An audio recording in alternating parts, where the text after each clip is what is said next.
Bismillahirrahmanirrahim. Assalamualaikum warahmatullahi wabarakatuh. Perkenalkan, saya Tirwan, mahasiswa Magister Manajemen Fakultas Ekonomi Universitas Negeri Jakarta. Dalam kesempatan ini, saya akan menjelaskan mengenai tesis saya yang akan diujikan pada sidang tesis nanti. Adapun judul tesis saya adalah sebagai berikut, yaitu pengaruh kompensasi dan kualitas guru terhadap turnover intention dengan employee engagement sebagai intervening variable pada sekolah Islam di Tangerang Selatan. Oke, saya sampaikan terima kasih sedalam-dalamnya terutama kepada pembimbing saya. Yang pertama adalah Profesor Dr. Ibu Siti Nurjana SEMSI dan pembimbing kedua saya itu Bapak Dr. Christian Wiradandi Walor SEMM.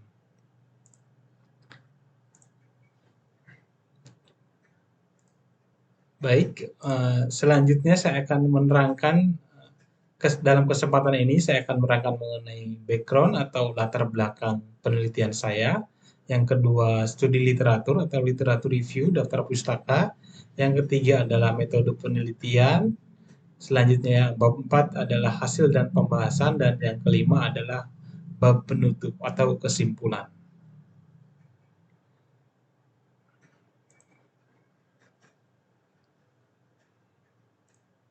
Selanjutnya kita akan membahas mengenai bab pertama, yaitu mengenai latar belakang penelitian ini. Adapun latar belakangnya, terutama karena sumber daya manusia merupakan salah satu elemen penting dalam sebuah lembaga atau perusahaan, baik lembaga swasta maupun pemerintah. Sumber daya manusia atau SDM adalah penggerak dari elemen manajemen lainnya yang meliputi modal dan uang, teknologi untuk menunjang proses produksi, metode atau strategi yang digunakan untuk beroperasi manusia dan sebagainya. Latar belakang kedua adalah adanya pandemi COVID-19 selama 2 tahun terakhir kemarin yang menyebabkan adanya turnover karyawan yang lumayan cukup tinggi selain karena hal kesehatan maupun kondisi yang mengakibatkan karyawan itu melakukan pengunduran diri. Selanjutnya ini adalah kita bisa saksikan dalam gambar pertama dan tabel pertama mengenai global employee turnover selama kurun waktu dari 2010 sampai 2018, di mana ada peningkatan yang cukup signifikan setiap tahunnya. Kita bisa lihat di gambar pertama itu bahwa setiap tahun ada peningkatan turnover karyawan secara umum. Sedangkan di tabel pertama kita bisa lihat dari 7 besar negara yang tingkat turnover-nya cukup tinggi, Indonesia menduduki posisi yang ketiga. Ini lumayan signifikan. Kenapa? Karena di Indonesia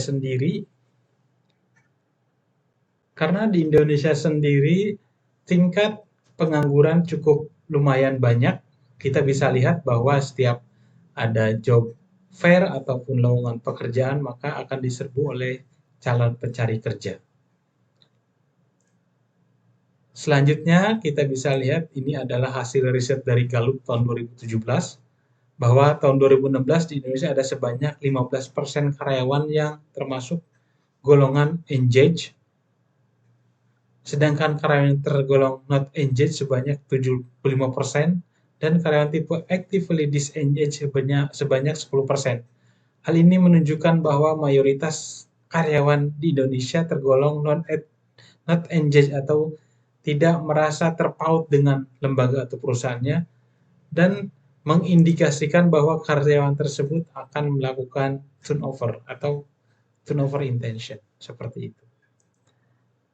Selanjutnya latar belakang berikutnya itu wawancara singkat peneliti dengan objek yang akan diteliti, yaitu beberapa HRD di beberapa sekolah. Tidak hanya HRD sebetulnya, karena pimpinan juga kami wawancara.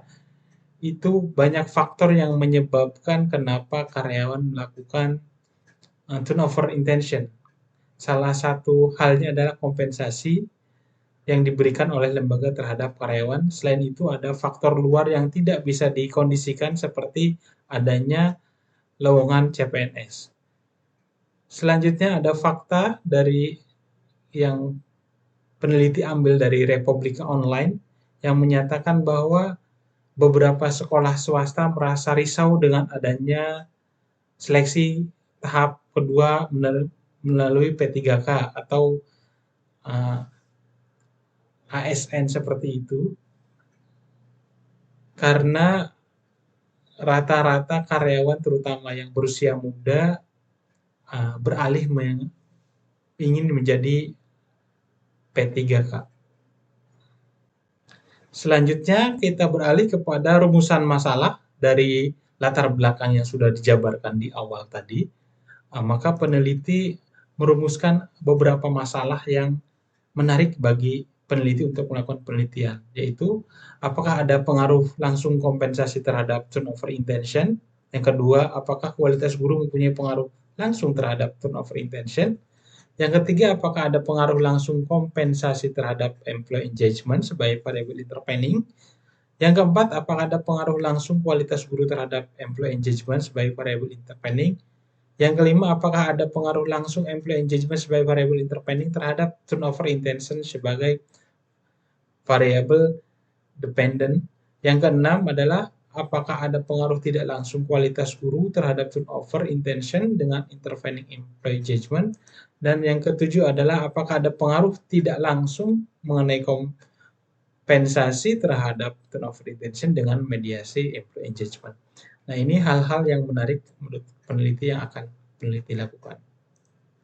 Adapun tujuan penelitiannya yang pertama adalah menguji, menganalisis, dan membuktikan dari rumusan-rumusan masalah yang tadi kami sebutkan, yaitu kompensasi terhadap turnover intention, kualitas guru terhadap turnover, yang ketiga kompensasi terhadap employee engagement, yang keempat adalah kualitas guru terhadap employee engagement, yang kelima employee engagement terhadap turnover intention, yang keenam menguji pengaruh tidak langsung kualitas guru terhadap turnover intention dengan intervening employee engagement, dan yang terakhir adalah menguji, menganalisis, dan membuktikan pengaruh kompensasi terhadap turnover intention dengan intervening employee engagement.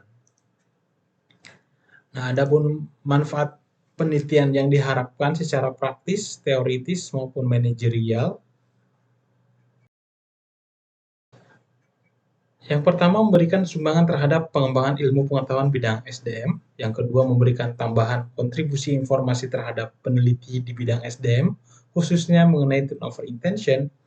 Yang ketiga, memberikan tambahan kontribusi informasi kepada sekolah yang menjadi objek penelitian dalam hal kompensasi, kualitas guru, employee engagement, dan turnover intention. Adapun manfaat penelitian secara teoritis diharapkan memberikan pengetahuan dalam perkembangan ilmu pengetahuan, terutama dalam ranah manajemen SDM. Yang kedua, menjadi acuan untuk peneliti berikutnya, khususnya yang terkait dengan variabel penelitian. Adapun manfaat manajerial, hasil penelitian ini dapat digunakan sebagai bahan pertimbangan dan evaluasi mengenai turnover intention, employee engagement, kualitas guru, maupun kompensasi. Selanjutnya, manajemen sekolah dapat mengidentifikasi mengenai berbagai permasalahan yang terkait dengan turnover intention dari karyawan sehingga dijadikan sebagai acuan untuk perbaikan serta peningkatan kinerja perusahaan atau lembaga di kemudian hari. Yang terakhir adalah untuk dapat mengatasi kendala turnover karyawan yang cukup tinggi dengan lebih efektif, dapat lebih selektif dalam memilih karyawan, serta membuat perjanjian kontrak kerja untuk periode waktu tertentu sehingga tingkat pergantian karyawan dapat dikurangi.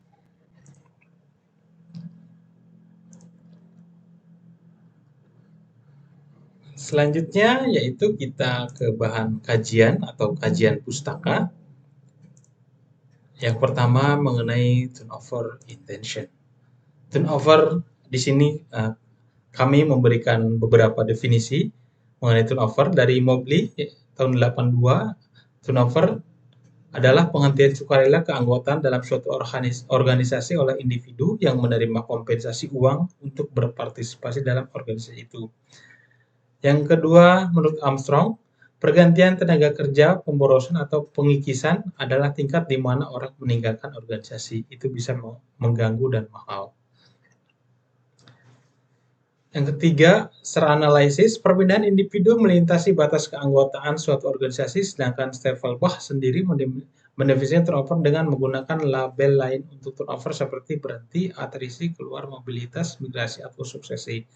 Yang keempat, Sousa dan Henderberger tahun 2002, cerminan dari probabilitas bahwa seorang individu akan mengganti pekerjaannya dalam jangka waktu tertentu.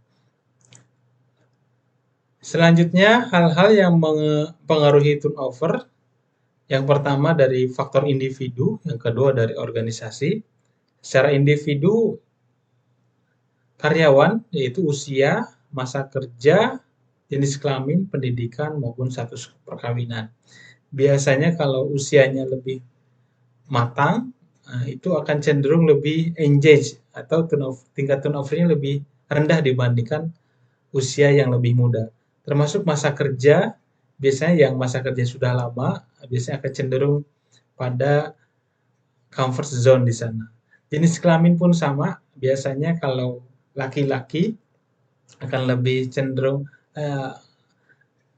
tingkat turnover-nya lebih tinggi dibanding perempuan. Pendidikan pun sama, biasanya kalau yang pendidikannya tinggi akan lebih cenderung lebih tinggi dibandingkan orang dengan berpendidikan rendah. Dan status perkawinan, biasanya orang yang sudah menikah, maka dia akan cenderung lebih kecil tingkat turnover-nya dibanding yang masih single. Yang faktor berikutnya yaitu organisasi, yaitu yang pertama kepuasan kinerja.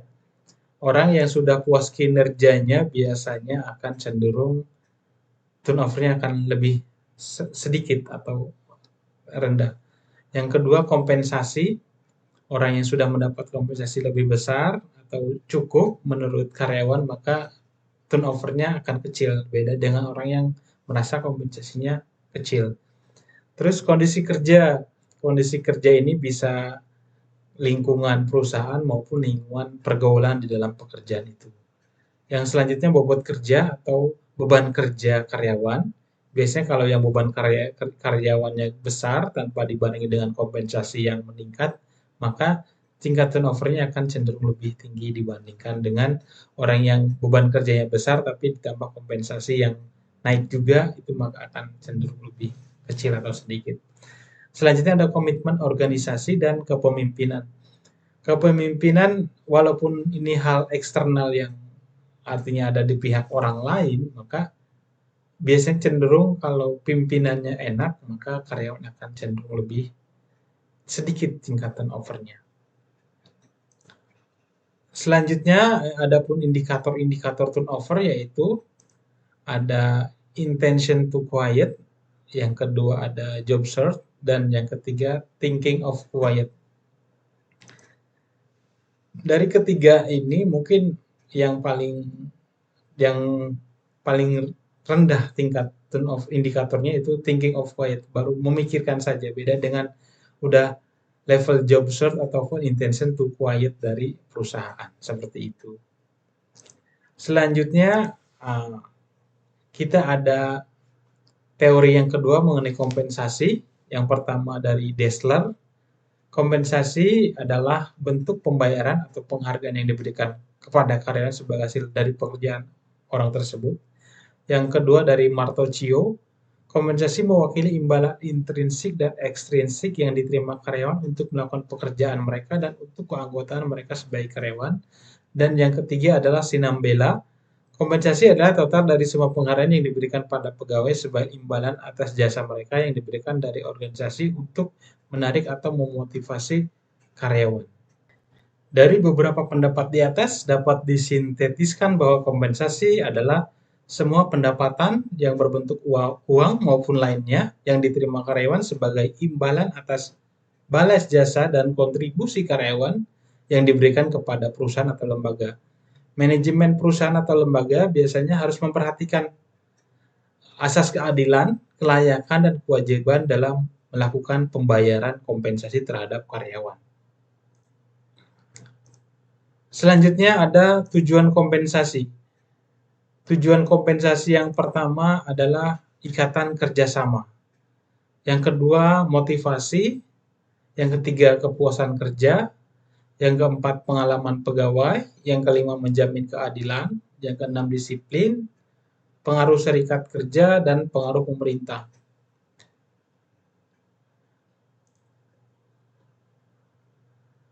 Perusahaan memberikan kompensasi kepada karyawan biasanya mempunyai tujuan-tujuan tertentu agar yang pertama salah satunya adalah karyawan merasa terikat dengan kompensasi yang dia terima. Selanjutnya sebagai motivasi agar dia lebih semangat lagi dalam bekerja supaya tujuan-tujuan organisasi nanti tercapai. Yang ketiga, mereka merasa puas dengan apa yang diberikan oleh perusahaan terhadap karyawannya atas kompensasi yang diberikan. Selanjutnya sebagai pengalaman pegawai bahwa dia sudah mendapatkan kompensasi dan pembelajaran tidak hanya kompensasi secara langsung tapi juga secara tidak langsung. Selanjutnya menjamin keadilan dengan adanya kompensasi diharapkan karyawan-karyawan ini mendapatkan gaji atau kompensasi yang sesuai dengan posisi maupun beban kerja mereka yang dia emban. Baik, selanjutnya kita ke dimensi dan indikator kompensasi. Yang pertama adalah kompensasi langsung.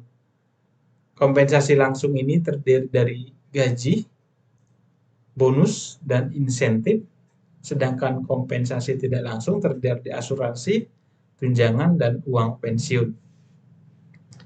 Selain kompensasi langsung dan tidak langsung secara finansial, sebetulnya ada kompensasi non-finansial. Misalkan karya wisata, training, itu kompensasi yang non finansial yang didapatkan oleh karyawan yang diberikan oleh perusahaan.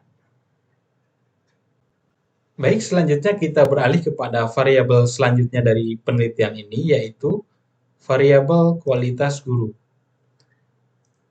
Ada beberapa pendapat dari beberapa ahli dan perundang-undangan yang kita miliki di Indonesia. Yang pertama, menurut Kaplan dan Ewing, kualitas guru berkaitan dengan input yang dibawa oleh guru ke sekolah, termasuk demografi, bakat, persiapan profesional, jurusan, nilai SAT dan ujian guru, nilai SAT bahasa Inggris, lisensi dan sertifikasi guru, dan pengalaman kerja profesional sebelumnya. Selanjutnya ada dari Devdiknas dan PP nomor 74 tahun 2008 mendefinisikan guru berkualitas, yaitu setidaknya memiliki 4 komponen, yaitu secara pedagogis, profesional, kepribadian, dan sosial. Selanjutnya Verisa tahun 2001 menyatakan di Indonesia dikatakan guru berkualitas jika ditinjau dari 2 aspek. Yang pertama berkaitan dengan kesejahteraan guru dan kompetensi guru lainnya. Adapun indikator guru berkualitas menurut Gage and Berliner tahun 1984 dan sesuai dengan PP nomor 74 tahun 2008, yang pertama mendorong peserta didik mengoptimalkan hasil belajarnya. Yang kedua, mendedikasikan waktu untuk memahami peserta didik. Jadi ketika jadi guru yang baik, yang berkualitas, tidak hanya sibuk dengan urusan pribadi, tapi dia lebih sibuk untuk memahami peserta didiknya agar lebih memahami apa yang sudah disampaikan dalam pembelajaran. Selanjutnya, mampu mengelola proses pembelajaran. Guru yang berkualitas mampu mengelola proses pembelajaran, artinya dia mampu menguasai kelas, sehingga di dalam kelas itu dialah yang mengatur di dalamnya, walaupun kalau di zaman sekarang tidak hanya satu arah, tapi 2 arah. Jadi si murid pun bisa memberikan masukan, saran, dan mungkin ilmu baru yang tidak diketahui oleh guru karena akses sekarang sangat mudah.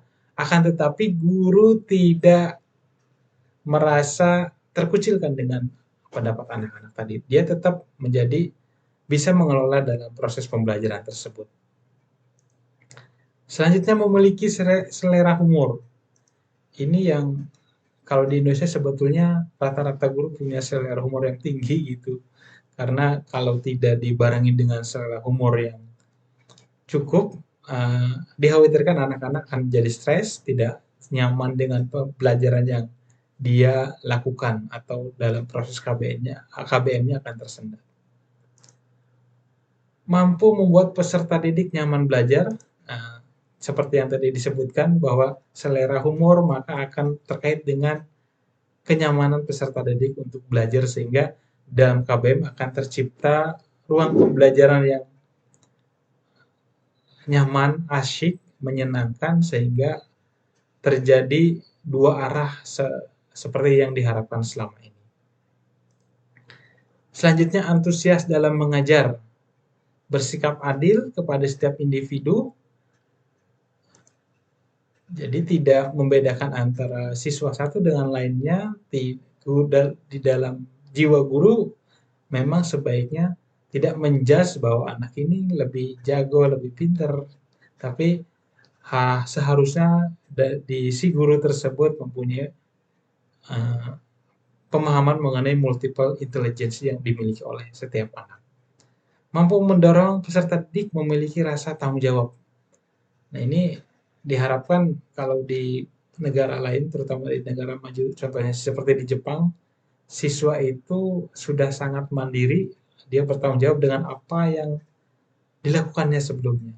Walaupun di Indonesia masih perlu usaha lagi untuk ke arah ke sana, tapi saya yakin bahwa guru berkualitas itu mampu untuk menimbulkan rasa tanggung jawab kepada anak-anak.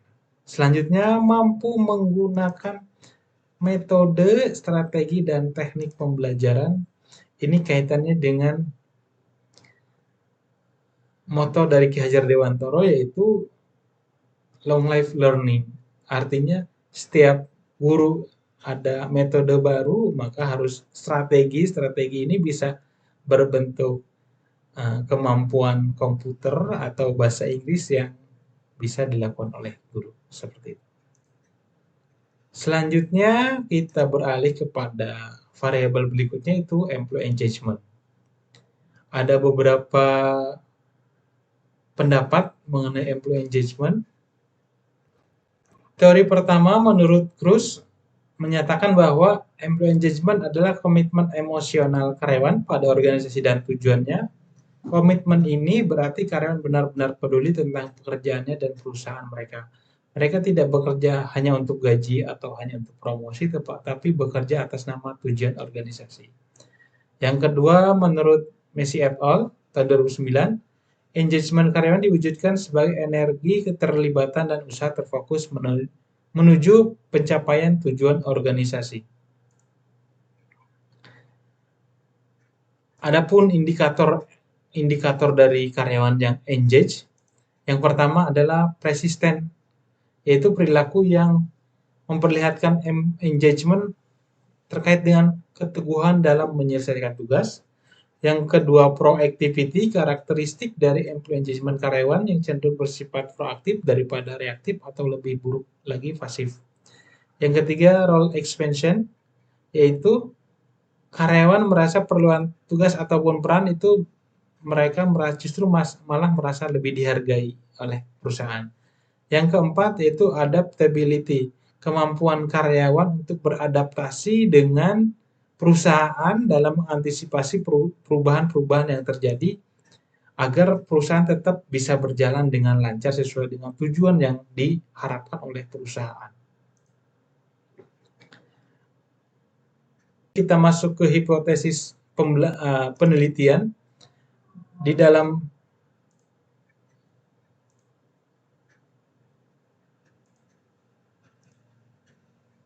dari pendapat-pendapat dan di atas dan keterangan di atas bahwa employee engagement adalah karyawan di mana terlibat aktif dalam bekerja sesuai dengan tujuan perusahaan dengan segenap kemampuan yang dimilikinya. Karyawan akan merasa engage setidaknya dengan menunjukkan perilaku yang sikap yang tadi saya sebutkan. Selanjutnya ada hipotesis penelitian berdasarkan pembahasan dari teori dan variabel sebelumnya.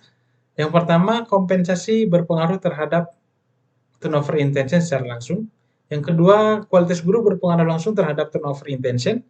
Yang ketiga, kompensasi berpengaruh langsung terhadap employee engagement. Yang keempat, kualitas guru berpengaruh langsung terhadap employee engagement. Yang kelima, employee engagement berpengaruh langsung terhadap turnover intention. Yang keenam, kualitas guru berpengaruh tidak langsung terhadap turnover intention dengan intervening employee engagement. Dan yang terakhir, kompensasi berpengaruh tidak langsung terhadap turnover intention dengan employee engagement sebagai variable intervening. Selanjutnya kita akan membahas mengenai metode penelitian. Setelah tadi di bab kedua kita membahas tentang teori-teori yang terkait dengan variabel yang akan saya lakukan. Yang ketiga adalah metode penelitian. Unit analisis yang akan saya metode penelitian yaitu unit analisis yang akan saya lakukan yaitu di Sekolah Islam di Tangerang Selatan. Yang selanjutnya jenis penelitiannya bersifat kuantitatif dengan pendekatannya deskriptif analitik. Yang ketiga populasi dan sampel. Populasinya kurang lebih ada 223 responden dengan sampel dengan 143 dengan metode probability sampling. Sedangkan teknik pengumpulan datanya yaitu studi lapangan dan wawancara dengan skala pengukuran 1-4. Dan teknik analisis yang akan dilakukan oleh kami yaitu dengan menggunakan SAMPLS dengan melakukan pengukuran terhadap outer dan inner model. Adapun unit analisis yang dimaksud oleh kami yaitu ada 6 sekolah di wilayah Tangerang Selatan dengan pembagian seperti yang ada di layar, yaitu di Ciputat, di Serpong, Pamulang, dan Pondok Aren. Sedangkan untuk populasi dan sampelnya, saya menggunakan rumus Lopin, yaitu N sama dengan N besar dibagi 1 plus NE dikali 2 dan keterangan N kecil sebagai sampel, N besar sebagai populasi, dan E adalah kelonggaran ketidaktelitian karena kesalahan yang digunakan. Ini bisa 2%, 5%, maupun 10%. Adapun kisi-kisi instrumen yang digunakan dalam pengumpulan data, yang pertama kisi-kisi instrumen untuk turnover intention. Ada dimensinya, ada thinking of quiet, intention to search for alternative, dan intention to quiet. Indikatornya yaitu thinking of quiet itu berpikir untuk keluar dari pekerjaan, yang selanjutnya merasa puas dengan pekerjaan sekarang, dan pernyataan yang akan saya masukkan yang dimasukkan ke dalam kuesioner yaitu saya berpikir untuk berhenti bekerja dari pekerjaan sekarang. Yang kedua, saya belum puas dengan apa yang saya dapatkan. Sedangkan intention to search for alternative terdiri dari 2 indikator yaitu mempunyai pekerjaan sampingan dan sedang melamar pekerjaan di lembaga lainnya. Dan dimensi yang ketiga itu intention to quiet, terdiri dari 2 indikator juga, berniat untuk keluar dari pekerjaan dan absen mangkir dari pekerjaan ini. Masing-masing indikator ini terdiri dari beberapa pernyataan yang saya buatkan ke dalam 7 pernyataan yang saya buat di dalam kuesioner penelitian. Selanjutnya ada variabel kompensasi. Kisi-kisi instrumennya terdiri dari 3 dimensi, yaitu dimensi finansial langsung, finansial tidak langsung, dan non-finansial. Seperti yang tadi kami sebutkan di dalam bab kedua, indikator finansial langsung terdiri dari gaji, bonus, maupun insentif. Sedangkan finansial tidak langsung terdiri dari tunjangan dan fleksibilitas waktu kerja. Sedangkan non-finansial terdiri dari pelatihan maupun promosi jabatan. Indikator-indikator tadi saya buatkan pernyataan, kurang lebih ada 7 pernyataan juga yang saya buatkan di dalam kuesioner penelitian saya. Variabel ketiga, kisi-kisi instrumen mengenai kualitas guru, saya ambil dari peraturan pemerintah nomor 74 tahun 2008 dan Gage and Berliner tahun 84 dalam Hermianti. Dimensinya ada kepribadian, pedagogis, profesional, dan sosial. Seperti yang disebutkan di dalam bab kedua tadi, bahwa ciri kualitas guru itu dilihat dari kepribadiannya seperti apa, apakah dia ramah, sayang terhadap peserta didik maupun mempunyai rasa humor, pedagogis, sosial maupun profesional. Yang saya cantumkan pernyataan-pernyataan di dalam kuesioner itu terdiri dari 10 pernyataan, dan khusus untuk kualitas guru, maka yang menjadi respondennya adalah bukan guru itu sendiri, tapi yang melakukan penilaian adalah pimpinan sekolah, dalam hal ini kepala sekolah maupun wakil kepala sekolah maupun pihak yayasan yang menaungi si guru tersebut. Sehingga memang di sini ada perbedaan 3 variabel nanti akan diisi oleh guru, dan satu variabel kualitas guru akan dinilai oleh pimpinan. Selanjutnya ada kisi-kisi instrumen untuk employee engagement. Ini berdasarkan dari Saufeli dan Baker. Ini ada vigor, dedikasi, dan absorption. Vigor ini ketahanan mental, kemauan, dan ketekunan dalam menghadapi kesulitan. Sedangkan dedikasi ini terdiri dari keterlibatan, antusiasme, inspirasi, dan kebanggaan serta tantangan. Dan absorption terdiri konsentrasi penuh dan senang hati dalam bekerja. Pernyataan-pernyataan employee engagement pun saya buatkan sebanyak 10 pernyataan.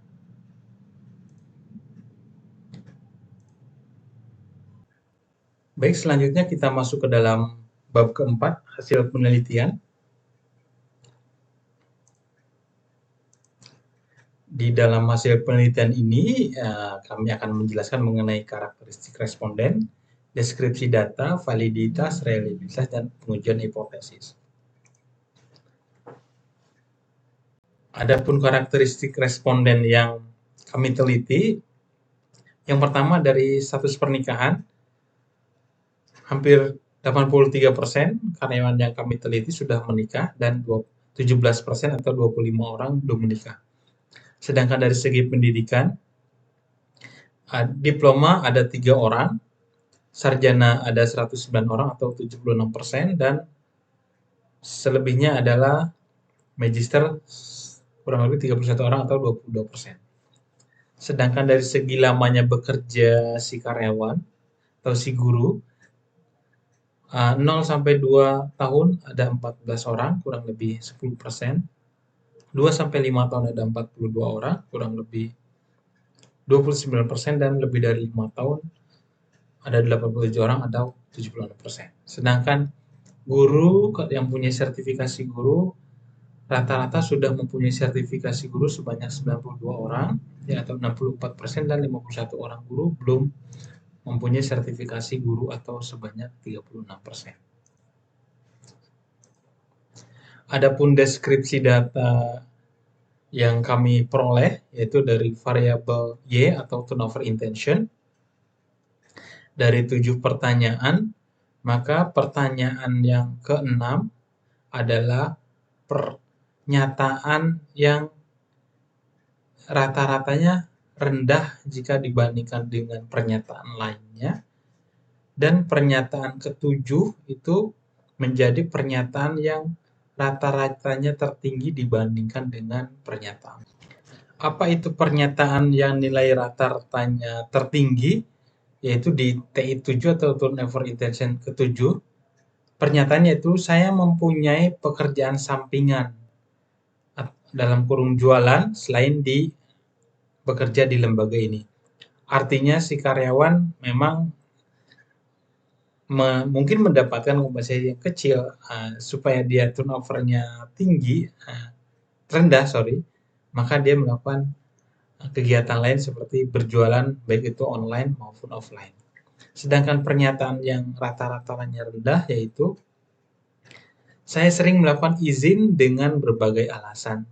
Itu yang membuat, tapi di sini orang-orang menjawabnya sangat rendah, artinya pernyataan ini sangat sedikit dilakukan oleh karyawan di sekolah ke-6 sekolah tadi.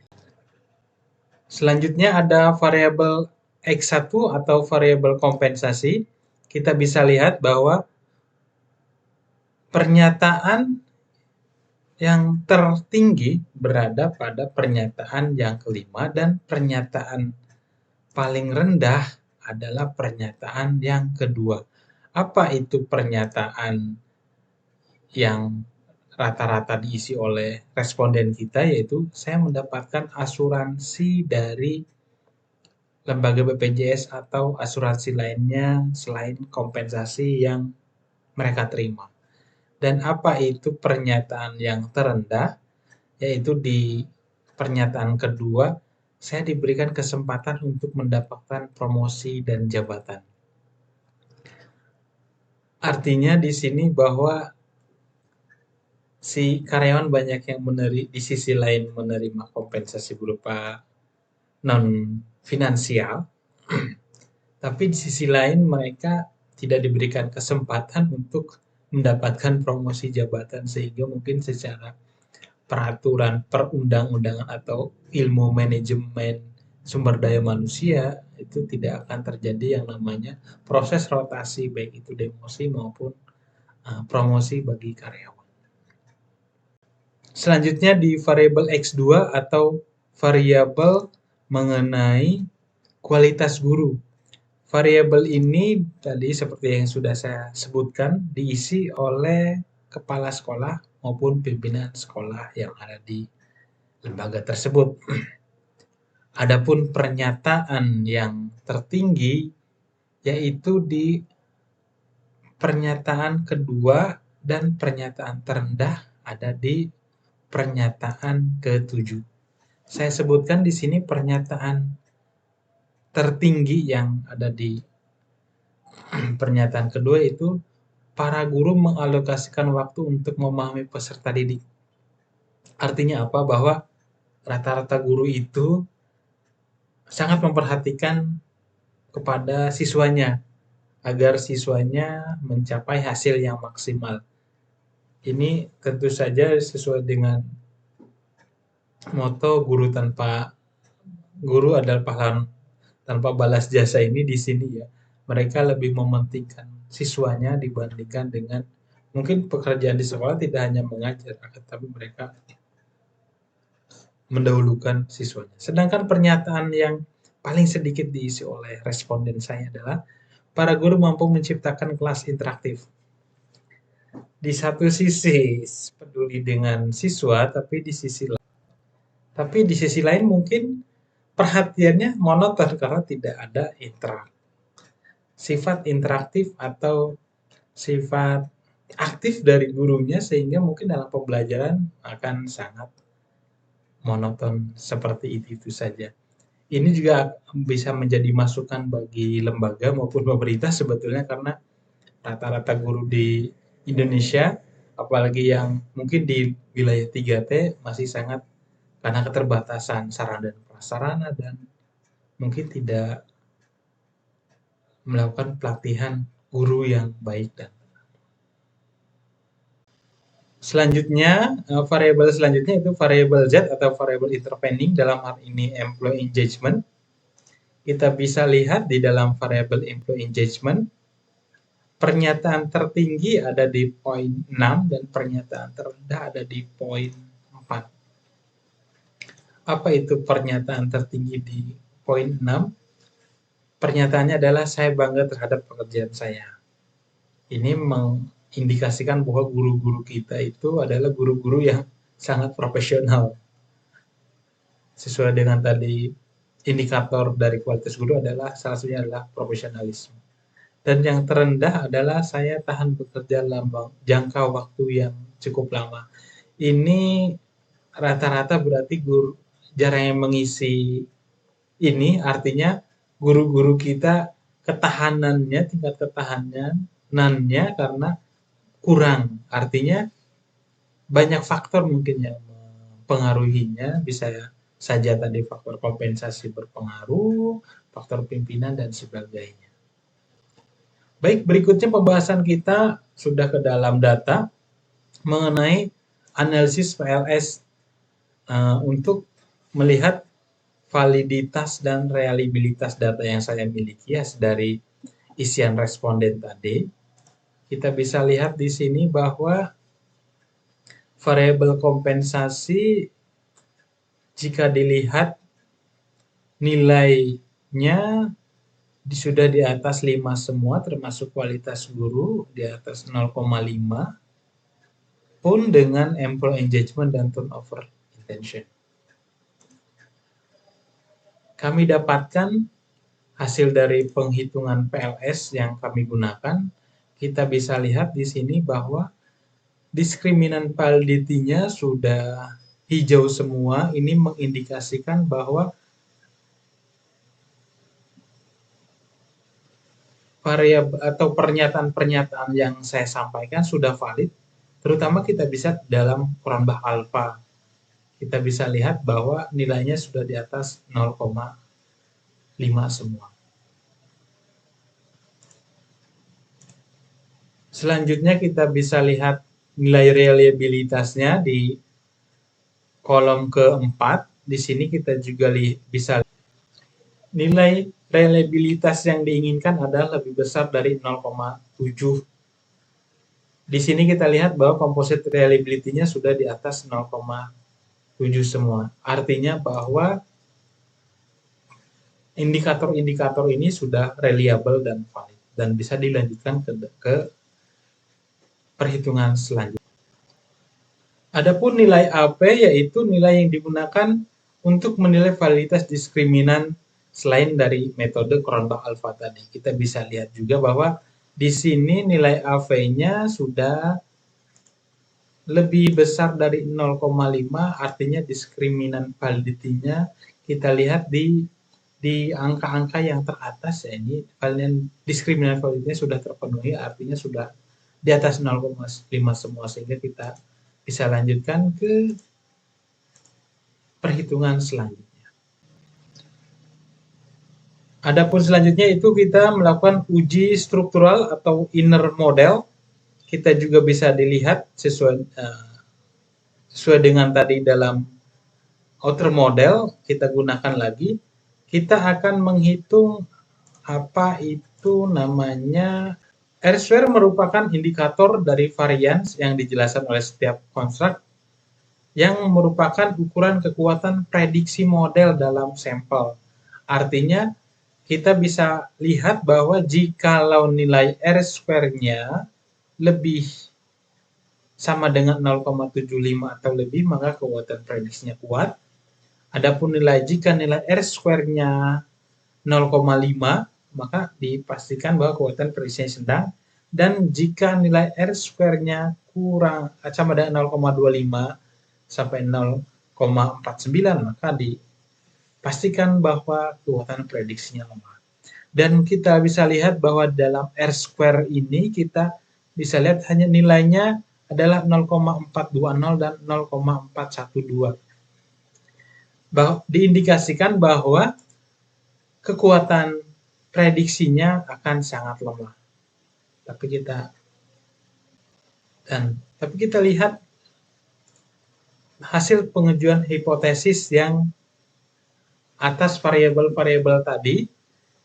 Dalam pengajuan hipotesis melalui koefisien jalur atau path coefficient, kita bisa lihat bahwa dari 5 pengaruh langsung yang diinginkan, ini ada 3 pengaruh yang nilainya berwarna merah dan hanya 2 saja yang berwarna hijau. Artinya bahwa tadi nilai R-square tadi sesuai dengan prediksi nilai R-square-nya, yaitu tingkat pengaruhnya lemah terhadap variabel lain. Kita bisa lihat dari tabel ini bahwa kompensasi terhadap employee engagement dan variabel kompensasi terhadap turnover intention sajalah yang berpengaruh secara langsung, artinya bahwa signifikan dua-duanya, tetapi yang satu negatif dan positif. Akan tetapi dua-duanya signifikan, beda dengan kualitas guru terhadap turnover intention, bahwa di sini tidak ada pengaruh. Artinya hipotesis yang tadi dikatakan atau kita ajukan ditolak, termasuk employee engagement terhadap turnover intention dan kualitas guru terhadap employee engagement. Di sini signifikansinya kurang dan tidak berpengaruh secara langsung. Sedangkan di dalam pengaruh tidak langsung atau indirect effect, itu ada per hipotesis 6 dan hipotesis 7. Di sini bisa kita lihat bahwa dua-duanya nilainya V-value-nya berwarna merah, artinya bahwa tidak ada signifikansi atau tidak employee engagement, tidak menjadi intervening yang baik dari kompensasi terhadap turnover intention, pun tidak menjadi intervening yang baik terhadap turnover intention dari kualitas guru. Artinya bahwa